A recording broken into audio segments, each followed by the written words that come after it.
but nicely done. I think Echo, this is looking like a really solid draft. Yeah, is this a Cho jungle or a drop jungle? Most likely. Unless they decide to flex the Cho, right? But I think it's a Cho jungle myself. Here's the proof that okay. Well, we haven't talked about Brody much.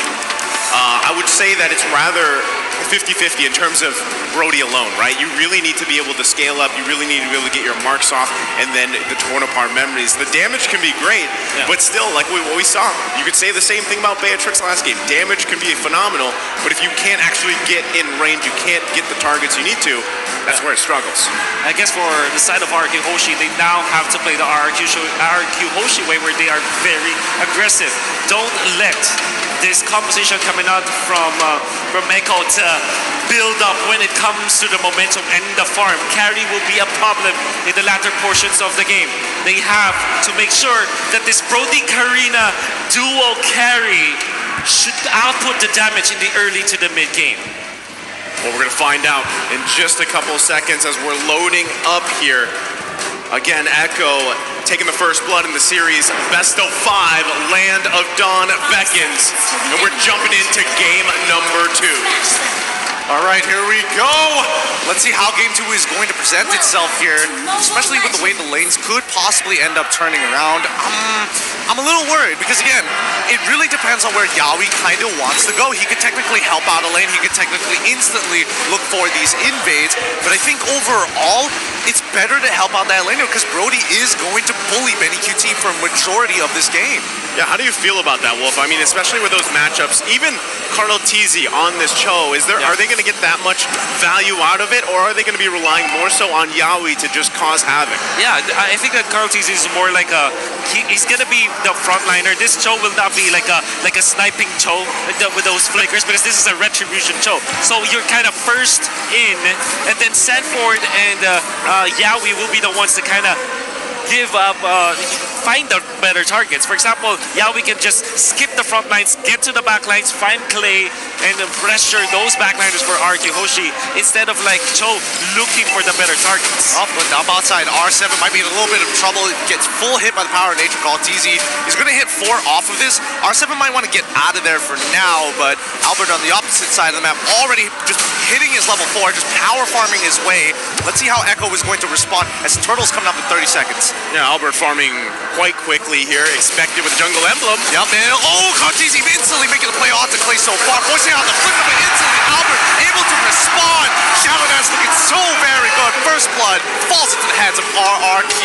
Great idea coming out from Echo, but unfortunately, Rrq Hoshi are prepared for it. Clay even had a flicker back then, so that's why that play was questionable, kind of questionable for Echo. Surely you will have the damage, but knowing that the Eve does have the flicker, it's too much risk. What a stun. Is he still alive here? Skylar might actually get the trade. Now he survives with just 1 HP. Nicely done. On the opposite side of the map is Echo. Start the turtle, R7, Black Dragon form. Sanford instantly getting the knockoff onto Albert, but it doesn't really matter as the real one manipulation has forced them out. Echo has got what they want. Petrified from R7 is going to turn it around, but no. Way of the Dragon kicking the Black Dragon underneath the turret, securing the kill and making sure Sanji's life is worthwhile. Oh, Sanji with a stolen times journey. The entire turtle fight of Rrq Hoshi is based on the fact that they have to be the ones to stun up Echo. They have what? The dragon form, they have Eve's control, but that was completely nullified with a stolen Diggy ultimate. And Rrq even lost the retribution battle as Contizi and Sanford just made sure that they zone out Albert all the time. Turtle fight is what Echo really banks on in the knockout stages. Rrq has to be able to win those turtle fights, to win those even Lord fights later on here. And as you even saw a glimpse of the items, you see that already Benny QT locking in that corrosive scythe, going to be trying to farm up. A lot of attention here, top side though. Well, let's see how they're going to play it out. Contizi might be able to make the play again, but Albert is ready for him this time with 4v4 up on this top side, and Turtle coming up in 47 seconds. Looks like nothing's going to happen for the time being. Wait, Yawi? Oh, no, they back off here. be very tense now for RRQ. We did say that they need to control the tempo of this game. They have to be the ones to get out of the laning stage with a better economy, but it seems like Echo, with just one turtle fight, they now are controlling it. It's not over though. Rrq Hoshi, if they find an opening, come the second turtle of the game, maybe they can snowball out of that. But otherwise, Echo will just take over the game. Speaking of snowball, RRQ ranked first in damage dealt per minute? I wasn't expecting that, honestly.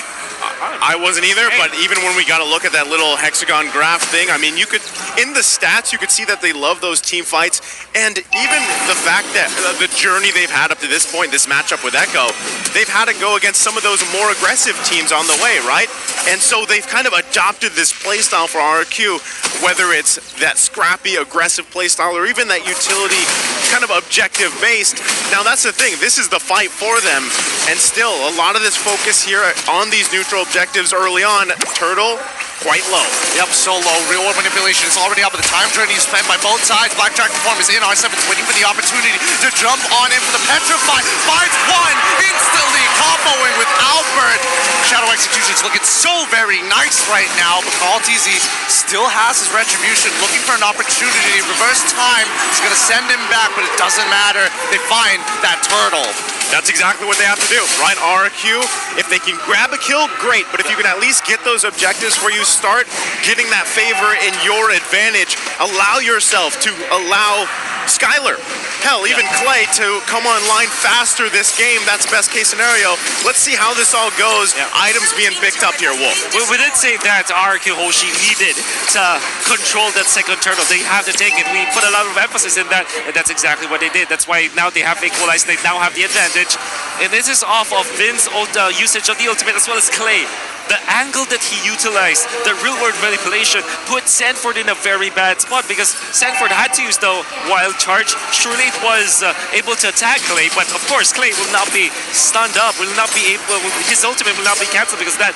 And as a result, you have Echo not having a frontliner already, with him being taken out by Rrq Hoshi. This is a difficult thing for Sanji to decide, right? When you're running this Valentina, you've got great three options across from you, right? Do you take the Times Journey, the real-world manipulation, or maybe even that Black Dragon form? And that's tough, but now you can see RRQ, knowing this minor advantage they built themselves, they're going to keep pressing the issue here. Now they have one turret down as well. They can work around with that space, but still, this also allows Skylar to continue to farm up with somewhat of a safety measure. And if Vin continues to protect Skylar, this is the best thing that can happen for him right now in this portion of the game.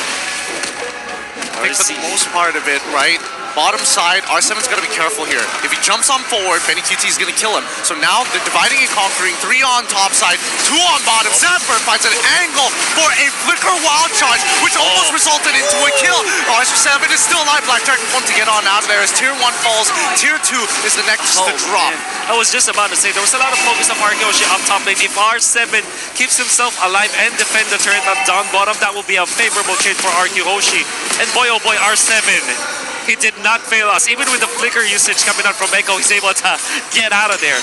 Yep, but with real-world manipulation already used in the mid lane, this turtle will go over to Rrq Hoshi, now developing a lead for themselves. Is this the momentum? Is this the turnaround? Clay ends up dying to Benny QT already. Sanford with the Power Nature finds the wild charge. No, instantly uses his ult to get him out of there, but it's timed out, and now he's getting kicked back by the woods. By the way, the Dragon, Yaoi is able to secure the kill, but CarlTZ is able to get the trade. Yaoi's the next, should be the next to fall. R7 doesn't pick him up. Skylar with the bottle. No, he hit the tower twice.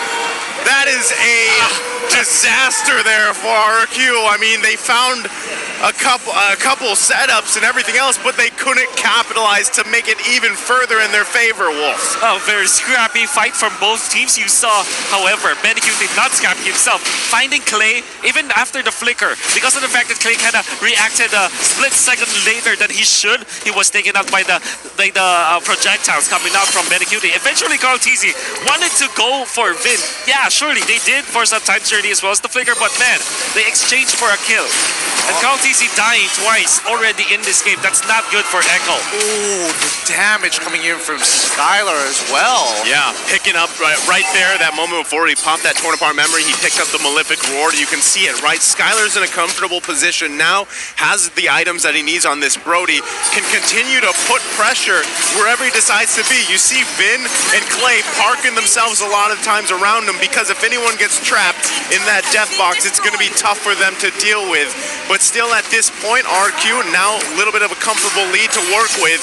Can they transition to this into a first Lord pickup? Oh, they should. It's imperative for the side of Rrq Hoshi to take care of that Lord again. Echo does have good scaling, but Rrq Hoshi, they do have a big advantage already. You can see and feel Skylar now with his power spike. At 9 minutes in, it's the mid game. We know that the weapon master Brody is gonna pack up a punch. It's something that Rrq is utilizing right now. No, he gets that. No way he gets that. But now, with no shattered memories here, KarlTzy may have a little bit of difficulty getting on in. Has been forced to flicker on out of here as Sanford is able to get some good damage for the time being. But that's going to be Lord. Time Journey already being used, but instantly dying over to Sanji. And Sanji ends up getting traded back. Skylar gets kicked, and now with him dead, this allows Benekudi to keep on going forward. He doesn't care anymore, but Albert is running all crazy. They find it a 3-for-2 trade in favor of Rrq. How did Skylar survive that? What a play there. And also a misstep by Echo. They couldn't capitalize on that kill. Benekudi was out of that fight. And now it's Rrq driving down with his momentum. Well, the way that he survived there was great. And he didn't panic. Also, I would like to credit, he dodged the Guardian's Barrier. This is high-end Drake Rock with a lot of attack items. That's why even the Guardian's Barrier would have taken him off. Instead of fully backing down, he actually stopped for a bit so that he will not be hit by the Guardian's Barrier materializing in front of him. Skylar is cracked. Oh, they're going so far right now. With the momentum, KarlTzy getting a good kick onto Diggy so far, but here comes the Black Dragon Form to zone them off. KarlTzy is stuck. He's trapped. He's dead. And now the rest of the team is going to be hitting onto the inhibitor. The Lord is already down, but the real world manipulation looking to turn it around. Time Journey to get his team out of there. Rrq have got what they want, and now they back off. And now it's Rrq's time to play with this momentum in their favor, and they're doing exactly that. Wolf, what did this last couple minutes here transition? It's only 11 minutes into the game. How's it looking for Rrq? Oh, definitely looking good for Rrq. This is their power spike, as we talked about. But then again, we also look at the other components of their composition. With a Divine Glaive available for the Eve, who opted to go for the penetration boots this time, Clay will be hurting a lot of Echo. Despite it, we're looking at the real world manipulation, you don't really look at the damage that it outputs, but with all of the items that Clay was able to get, he is now going to be a threat. Look at that though, Queen's Wings coming up from R7. And at the same time, as we get ready for this next pretty much push, or maybe it's the next Lord here, what does Echo have to do to get back into this game, Wolf? I mean, they're down to 5,000 gold. They've only got 2 turrets. Rrq owns their side of the map. Well, they have to find a way to kick R7, or Skylar, into their favor. They have the damage to Benekudi already. They have the items that they needed. But the fact of the matter is they are not finding good jumps onto Skylar.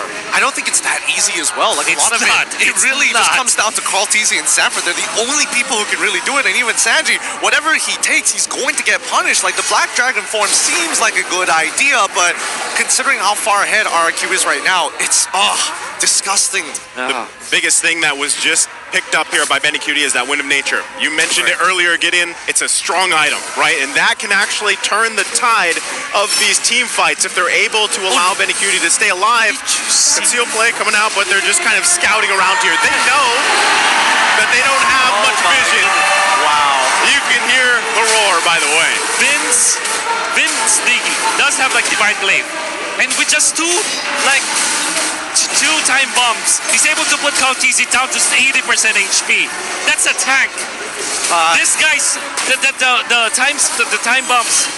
They hurt. They really hurt. It's shocking. Wait, is this an engagement where you see? Oh, Sanford, he had an opportunity. Really good Guardian's Barrier, but no follow-up so far. KarlTzy trying to get into the Lord pit right now as R7 begins it. And now Rrq, they secure the Lord, but now the fight has already begun. The Black Dragon form science to steal the real world manipulation. They're ton for Benekudi. Winds of Nature's ain't going to protect him